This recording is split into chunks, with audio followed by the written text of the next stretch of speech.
PTI का एहतजाज कौम को 600 अरब रुपए से जायद में पड़ गया। ज़राए के मुताबिक एहतजाज के दौरान मुल्की मशत को यौमिया 190 अरब रुपए के नुकसान हुए। मुल्की जीडीपी को 3 दिन में बराह रास्त 432 अरब रुपए से जायद का नुकसान हुआ। टैक्स रेवेन्यू कीमत में 78 अरब, बरामदी शोबे को 50 अरब का नुकसान हुआ। अमनो अमान बरकरार रखने के अखराजात और सरकारी अमलाक को नुकसान अलग हुआ। अशेख और अनोश की किल्लत के बायस शहरियों को भी इजाफी कीमत अदा करना पड़ी। जुड़वा शहरों की ताजर बरादरी रोज रोज के एहतजाज पर फट पड़ी। थोड़े से मामूल पे हालात आते हैं, फिर कोई ना कोई एहतजाज, कोई ना कोई कॉल पीटीआई की तरफ से हो जाती है। जो कारोबारी तबका बिल्कुल पिस के रह गए। एक दिन भी बंद होता है तो पूरा महीना की जो है ना वो कमाई है उसके बराबर कसर पूरा नहीं कर सकते। कस्टमर हमारी मार्केट में कोई भी नहीं है, हमने घर क्या लेके जाना है। हुकूमत ने पीटीआई एहतजाज से मुतालिक मौक़िफ़ आलमी दुनिया को भी बता दिया। वज़ीर इत्तलात ताड़र बोले, पीटीआई के अज़ाइम पुरअमन एहतजाज के नहीं थे। मुज़ाहिरीन की फायरिंग से कई पुलिस एहलकार जख्मी हुए। रेंजर्स एहलकारों की शहादत का मलबा भी फोर्सेस पर डाला गया। शरपसंद अपने साथ आंसू गैस शेल और हथियार लाए। गिरफ्तार अफराद में अफगान शहरी भी शामिल। तालिबान खान अपने दौरे हुकूमत में तालिबान को वापस लाए। एहसन इकबाल बोले, 9 मई को भी पाकिस्तान की फौजी तनसीबात पर हमले किए गए। दुनिया का कोई भी मुल्क ऐसे हमलों की इजाजत नहीं देता। बानी पीटीआई सियासी कैदी नहीं, उन पर संजीदा इल्जामात हैं।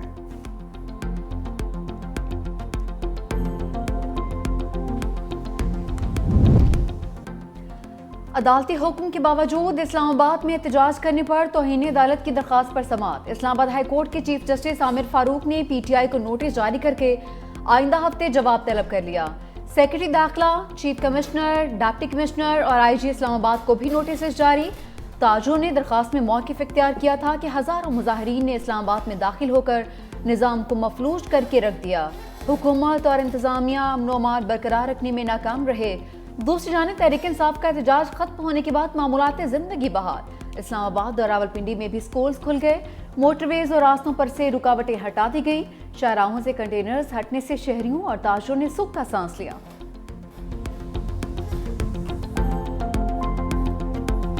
इसको मुजाहिरीन ने न सिर्फ मोटरवे पे मुख्तलिफ जगह पे आग लगाई, उसके साथ साथ 11 पुलिस की गाड़ियों को भी डैमेज किया, तोड़। पुलिस 1151 मुल्ज़मान को गिरफ्तार करने में कामयाब हुई है। इसमें 64 अफगान हैं, जिसमें 4 जो पर्सन हैं उनके पास रेजिडेंट कार्ड्स मौजूद हैं, बाकी 60 जो हैं वो इलीगल।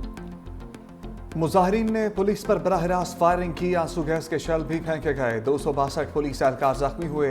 एसपी डीएसपी भी जख्मी, पुलिस अफसरों में शामिल। पुलिस ने 32 मुकदमा दर्ज किए। गिरफ्तार होने वालों में 64 अफगान बाशिंदे भी शामिल। आरपीओ रावलपिंडी बाबर सरफराज की सीपीओ और रावलपिंडी और डीपीओ अटक के हमरा प्रेस कॉन्फ्रेंस। सीपीओ रावलपिंडी बोले, सीधी फायरिंग के बावजूद सब्र का मुजाहरा किया और जवाबी फायरिंग नहीं की। अडियाला जेल के घेराव की धमकी दी गई जो नाकाम बना दी। डीपीओ अटक ने कहा, कटी पहाड़ी पर मुजाहिरीन के अस्करी विंग ने आतशी असलहे से हमला किया। कांस्टेबल वाजिद अली को 3 गोलियां मारी गईं। पुलिस ने इंसानी जानों के तहफ़्फ़ुज़ के लिए बर्दाश्त का मुजाहरा किया।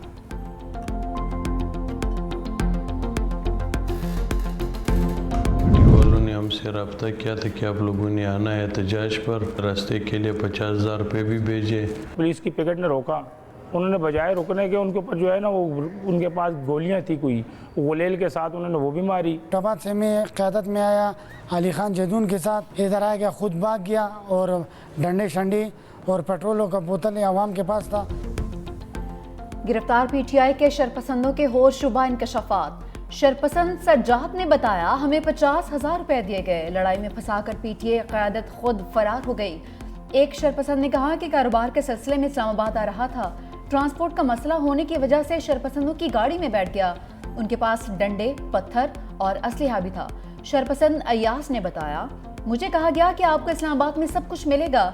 हमें यहाँ लाकर वो भाग गए और पुलिस ने हमें गिरफ्तार कर लिया।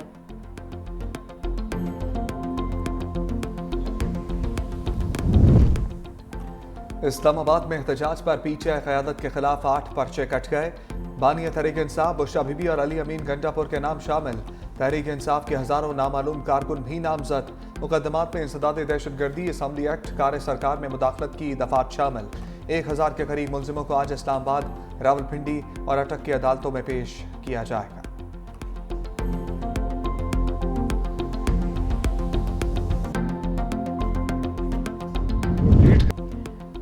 इस्लामाबाद में नाकाम एहतजाज के बाद पीटीआई में फूट पड़ गई। कायदीन ने एक दूसरे पर उंगलियां उठाईं। शौकत यूसुफजई का पार्टी की नाकाम हिकमत अमली का एतराफ। कोर कमेटी इजलास में आतिफ खान और अली मोहम्मद खान आपस में उलझ पड़े। शौकत यूसुफजई ने कहा कि बानी ने कहा था संजानी में बैठ जाएंगे, आगे जाने की जरूरत नहीं थी। बुशा बीबी की बहन फूट डलवाने की कोशिश कर रही है।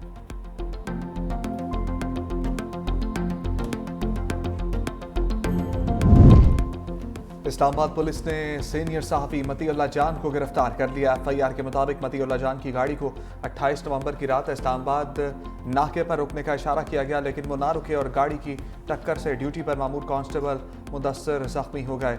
मतीउल्लाह जान ने सरकारी असलहा छीन कर अहलकार को जान से मारने की धमकी दी, जबकि वो नशे में भी थे। PFUJ ने मतीउल्लाह जान की गिरफ्तारी की मजम्मत करते हुए फौरी रिहा ना करने पर मुल्क भर में एहतजाज की धमकी दे दी, जबकि human rights commission of Pakistan ने उनकी गैर मशरूत रिहाई का मुतालबा कर दिया।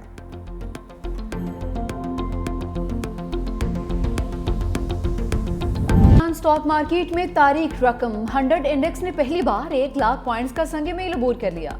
दुनिया की दूसरी बेहतरीन स्टॉक मार्केट का एजाज पाकिस्तान स्टॉक एक्सचेंज के नाम। स्टॉक मार्केट ने सरमायाकारों को 60% से ज्यादा रिटर्न देने का रिकॉर्ड बना लिया। 3 रोज में 3 रिकॉर्ड भी बन गए। 26 नवंबर को एहतजाज के बायस 3505 पॉइंट्स की कमी हुई। एहतजाज खत्म होने पर 100 इंडेक्स में 4500 से ज्यादा पॉइंट्स का इजाफा हुआ। 17 माह में इंडेक्स ने 40,000 से 1 लाख पॉइंट्स की हद अबूर कर ली।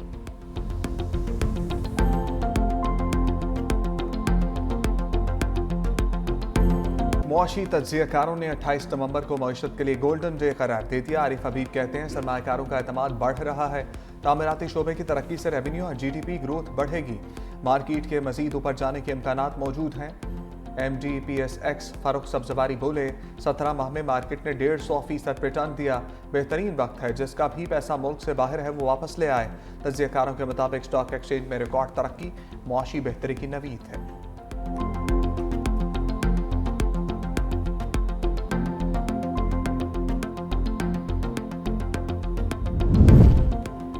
वज़ीर-ए-आज़म की पाकिस्तान स्टॉक एक्सचेंज में 1 लाख पॉइंट्स की तारीखी नफसियाती हद अबूर करने पर कौम को मुबारकबाद। कहा स्टॉक मार्केट में बेहतरी हुकूमती पॉलिसीज पर कारोबारी बरादरी और सरमायाकारों के भरोसे की अक्कासी है। पाकिस्तान को डिफॉल्ट से बचाने के लिए सियासी कुर्बानी रायगा नहीं गई। मुल्क की तरक्की और खुशहाली के दुश्मनों के मज़मूम मकासद कामयाब नहीं होने देंगे।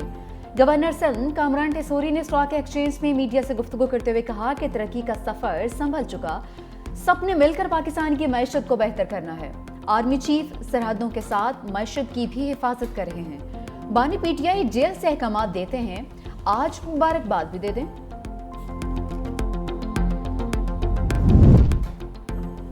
सुप्रीम कोर्ट के 5 रुकनी आईनी बेंच में बच्चों के अगवा केस की समाअत। अटॉर्नी जनरल की दरखास्त पर आईनी बेंच का चैम्बर में खुफिया पेशरफ्त रिपोर्ट का जायजा। समाअत के दौरान जस्टिस जमाल खान मंदोखेर ने कहा यह मामला पहले से ज़ेर इल्तवा है, ये तासुर ना लिया जाए कि आईनी बेंच ने असकुर नोटिस दिया। एडवोकेट जनरल बलूचिस्तान की कोयटा में जारी धरना ख़त्म कराने की इस्तदा। जस्टिस मुसरत हिलाली ने कहा यह लोकल इंतज़ामिया का काम है, हमारा नहीं, आप दबाव ना डालें, मसला हल करने की तरफ जाएं। जस्टिस जमाल खान मंदोखेर ने बच्चे के वालिद को मुखातिब करते हुए कहा कि हम सब आपके लिए परेशान हैं, मीडिया इस केस की ज़्यादा तशहीर ना करे, बच्चे की ज़िंदगी को ख़तरा हो सकता है।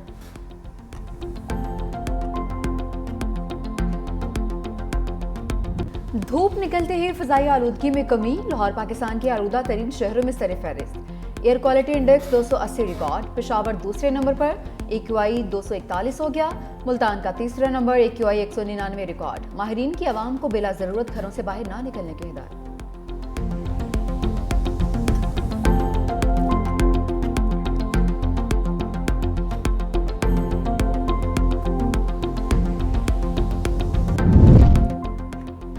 वफाकी वज़ीर दाखिला मोहसिन नकवी से वर्ल्ड बैंक के कंट्री डायरेक्टर नाजिर बिन हुसैन की मुलाकात। स्मोक के मसले पर बाहमी ताउन से काबू पाने पर इत्तफाक। मोहसिन नकवी ने कहा फौरी तौर पर इंसदाद स्मोक प्लान वज़ाह करना है। मुलाकात में इलेक्ट्रिक बसों, साफ पानी, सैनिटेशन और कच्ची आबादियों की तरक्की के लिए मामलत पर भी बातचीत। कंट्री डायरेक्टर वर्ल्ड बैंक की स्मोक पर काबू पाने, पायदा तरक्की के अहदाफ के हसूल में एक ताउन की यकीन दहानी।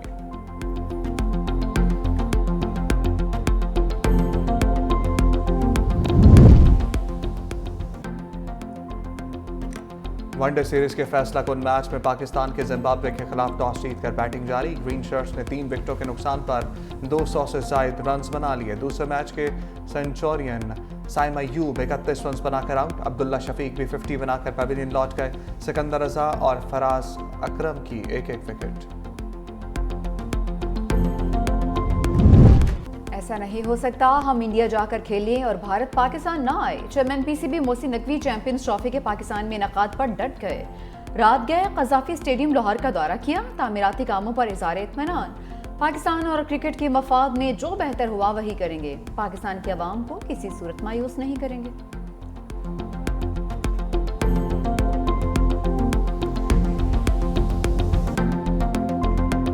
मोदी सरकार मुस्लिम दुश्मनी में हदें पार कर गई। मुसलमानों के मजहबी मकामात को शहीद करके मंदिर बनाने की मुहिम जोर पकड़ने लगी। अजमेर शरीफ में सूफी बुजुर्ग ख्वाजा मोइनुद्दीन चिश्ती रहमतुल्लाह अलैह के मज़ार को मंदिर करार देने की साजिश। हिंदू इंतहा पसंदों की दरख्वास्त समाअत के लिए मंजूर। मुसलमानों में गम गुस्से की लहर।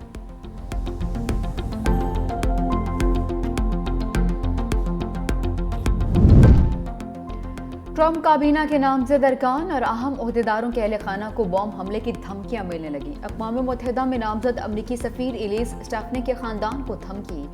ट्रम्प के नामजद वज़ीर तिजारत हॉवर्ड ग्लोटिंग, मौलियाती तहफ़्फ़ुज़ एजेंसी के एडमिनिस्ट्रेटर के तौर पर नामजद ली ज़ेल्डेन, फ्लोरिडा के रुकन कांग्रेस मेट गेट्स को भी धमकियों का सामना करना पड़ा। CIA के डायरेक्टर के लिए नामजद जॉन रेडक्लिफ और वज़ीर दिफा के लिए नामजद पेट हेग्जेत को भी धमकियां मिली हैं। FBI और दीगर कानून नाफिज करने वाले इदारे मामले की तहकीकात में मसरूफ।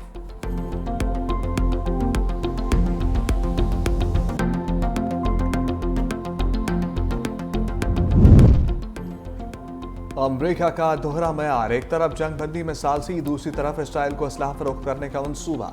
अमरीकी ओहदेदार ने बताया हथियारों की फरोख्त का नया मंसूबा अगस्त में इसराइल को बेचे गए असलहे का तसलसल है।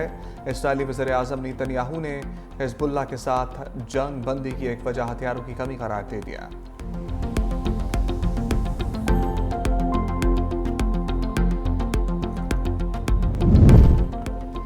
इसराइल और हिज़्बुल्लाह में जंगबंदी के बाद शहीद हसन नसरुल्लाह की बाकायदा तदफीन का ऐलान। हसन नसरुल्लाह की शहादत के बाद उनका जस्द खाकी अमानतन दफन किया गया था। अब शायान शान अंदाज में सुपुर्द खा किया जाएगा। दूसरी जानिब तुर्क सदर की गजा में सीज़ फायर के लिए सालसी की पेशकश। कहा कि गजा में जंगबंदी के बगैर लबनान में जंगबंदी का ऐलान काफ़ी नहीं है। इनक़रा गजा में मुस्तकिल जंगबंदी के हसूल के लिए हर तरह से मदद देने को तैयार है। तुर्किया हमास को दहशतगर्द ग्रुप तस्लीम नहीं करता। हमास की फ़लस्तीनी आज़ादी के लिए जदोजहद हर तरह से जायज़ है।